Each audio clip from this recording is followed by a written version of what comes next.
मित्रांनो नमस्कार, पुन्हा एकदा आपले स्वागत आहे. मित्रांनो आपल्याकडे एक मोठी बातमी व्हिडिओच्या माध्यमातून आलेली आणि ती आहे राज्यातील 3000 शाळांमधील शिक्षकांचा थांबणार पगार. हे आहे मुख्य कारण. काय आहे मुख्य कारण जाणून घेण्याकरता व्हिडिओ शेवटपर्यंत पहा मित्रांनो.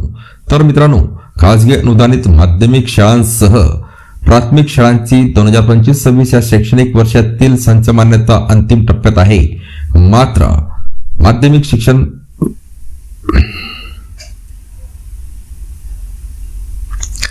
मात्र माध्यमिक विभागाकडील 2500 आणि खासगी प्राथमिकच्या सुमारे 500 शाळांनी अनुदानाचा प्रकार, शाळांचे माध्यम, मंजूर व कार्यरत पदे, पटसंख्या याची माहिती अद्याप दिलेली नाही.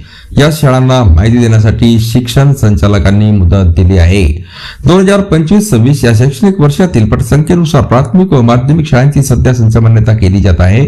15 मार्च 2024च्या शासन निर्णयानुसार संच मान्यतेनंतर पहिल्यांदा अतिरिक्त शिक्षकांचे समायोजन होईल. त्यानंतर खासगी प्राथमिक व माध्यमिक शाळांमधील रिक्त पदांची भरती होईल. त्याचवेळी राज्यातील जिल्हा परिषदांच्या 65,000 शाळांमधील शिक्षकांच्या आंतरजिल्हा जिल्हा अंतर्गत बदल्या होतील. 15 जून पूर्वी या सर्व प्रक्रिया पूर्ण होणार आहेत.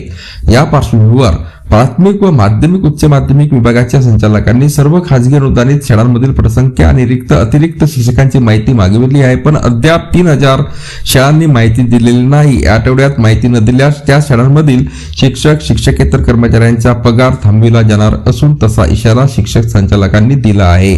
पुन्हा भेटूया नवीन अपडेटसह पुढच्या व्हिडिओमध्ये. धन्यवाद.